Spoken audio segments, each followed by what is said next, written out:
Video थोड़ा interrupt हो गया, मैं फटाफट बोल रहा था कि किसका जन्म हुआ, वीरभद्र जी का।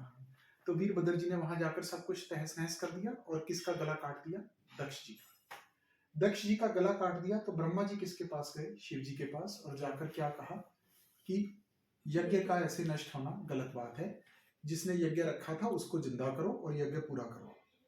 तो भगवान शिव को भी बात समझ लगी कि इतना गुस्सा करके क्या फायदा।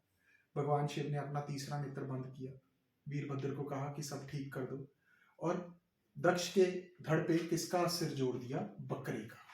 और हम आपको फटाफट क्या बोल रहे थे कि आज भी आप देखो बकरा क्या करता रहता है, मैं, क्योंकि दक्ष भी जिंदा होते हुए क्या करता रहा, मैं।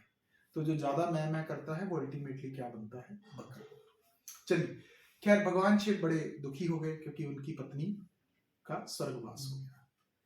तो भगवान शिव ने क्या किया, भगवान शिव ने माता सती का जो डेड बॉडी थी, जल गए थे, जली हुई डेड बॉडी थी, वो डेड बॉडी अपने सिर पे उठा ली। किस पे रख ली, सिर पे, और उन्होंने नाचना शुरू किया। उस नाच को आज भी कहा जाता है नटराज। आपने कई बार शिव जी की कोई ना कोई फोटो देखी होगी जिसमें वो कुछ इस तरह से डांस करते हुए, तो वो फोटो जो है वो नटराज मुद्रा है शिव जी की। जितनी भी डांस क्लासेस वाले हैं वो सब शिव जी की नटराज मुद्रा रखते हैं। तो शिव जी को पहले डांसर माना जाता है। उन्होंने उस दुख में अपनी एनर्जीज को निकालने के लिए किस चीज को यूज किया, डांस को। वो नाचे, खूब नाचे, तो वो नटराज रूप कहलाया। किसको सिर पे रख के, सती माता की डेड बॉडी। फिर सब देवता परेशान हो गए कि शिव जी को तो रोकना पड़ेगा, ये तो ऐसे बुरा हाल कर लेंगे अपना भी और सबका भी। तो फिर भगवान विष्णु ने एक काम किया। भगवान विष्णु ने क्या किया, शिव जी नाचते जा रहे थे, घूमते जा रहे थे, माता सती का जो शव था वो कहाँ था, सिर पे।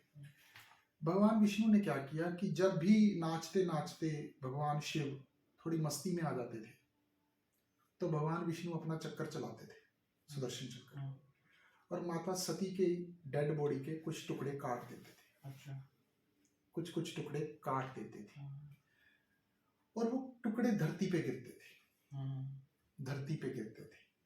ऐसा करते करते भगवान विष्णु ने माता सती के सारी बॉडी को काट दिया, और सिर से शिव जी के वो बॉडी सारी गिर गई। कहाँ गिर गई, धरती पे। इससे शिव जी को जब लगा कि है ही नहीं कोई सिर पे, उनको पता तो नहीं लगा कि ये क्या हुआ, पर जब उनको पता लगा कि कोई सिर पे है ही नहीं, तो धीरे धीरे वो सेटल डाउन हो गए। अब जो वो धरती पे गिरे माता सती के टुकड़े या अंग, हम टुकड़े नहीं कहेंगे, क्या कहेंगे, अंग। वो जो माता सती के अंग धरती पे गिरे, वही क्या बने, वो बने 51 शक्तिपीठ।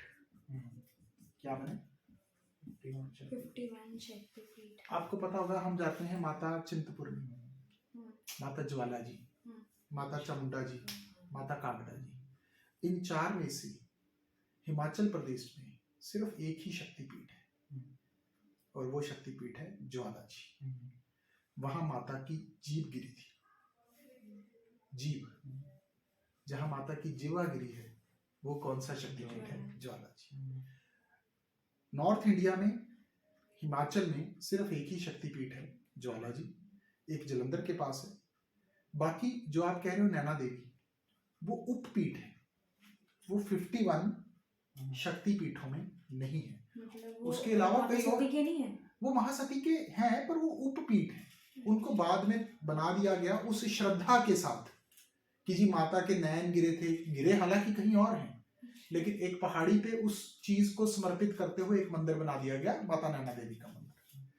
तो ये उपपीठ है। पीठ हमारे नजदीक सिर्फ दो हैं, हमारे नजदीक, पंजाब के नजदीक। एक जलंधर में है पीठ, वहां हम कभी गए नहीं हैं, उसका नाम भी मुझे अभी याद नहीं है, वो जलंधर में है। और एक हमारे नजदीक जो पीठ है वो हिमाचल में है, जो कि क्या है, ज्वाला जी। तो इस तरीके से पूरे ऑल ओवर इंडिया कितने शक्तिपीठ हैं, 51 शक्तिपीठ हैं।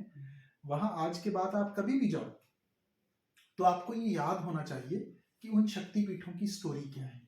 उसके पीछे की जो स्टोरी है वो माता सती और शिव जी के साथ जुड़ी हुई है। और जहां जहां माता सती के अंग कट कट के गिरे हैं, वहां वहां जिनका निर्माण हुआ है, जो मंदिर स्वयंभू प्रकट हुए हैं, वो क्या है? शक्तिपीठ है।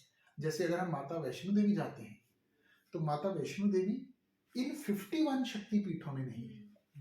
उसकी एक माता वैष्णो देवी धाम की अलग स्टोरी है, अलग कहानी है, पर वो इन 51 शक्तिपीठों में नहीं है। तो कभी भी, अब आगे से हम कभी भी अगर किसी मंदिर में जाएंगे और अगर हमें लगेगा कि वो शक्तिपीठ है तो हम जरूर ध्यान देंगे, तो हमें पता लगेगा कि अच्छा इससे जुड़ी हुई जो स्टोरी है वो किसकी है? शिव जी की और सती माता की। या जब भी हम किसी मंदिर में जाएंगे माता के और वहां हमें बाहर कोई ऐसी फोटो दिखाई देगी तो मैं आपको चेक करवाऊंगा वो फोटो किनकी होगी? वीरभद्र जी की। वो वीरभद्र जी की फोटो होगी, तो वो भी हम जरूर चेक करेंगे। तो अब यहाँ आकर आज की क्लास बंद करते हैं। यहाँ हमने शिव जी और सती माता के बारे में पढ़ा, लेकिन हमारा टॉपिक क्या था? शिव पार्वती विवाह। तो अब पार्वती जी कब आएंगे? अगली सीरीज में, क्योंकि अब जब माता सती का एक बार देहावसान हो गया तो वो अगले जन्म में किस नाम से आती हैं? माता पार्वती। और आज हम जब शिव मंदिरों में जाते हैं तो हमें शिव मंदिरों में जो शिव जी के साथ माता की जो फोटो या मूर्ति दिखती है वो किनको रिप्रेजेंट करती है? माता पार्वती को। गणेश जी और कार्तिकेय जी उनके बेटे हैं और साथ में नंदी भगवान होते हैं, तो वो उनकी है। ठीक है, कहीं आपको लगता है कुछ आपने सामने सामने कुछ पूछना हो तो पूछे, कुछ भी। चल ठीक है, गुड।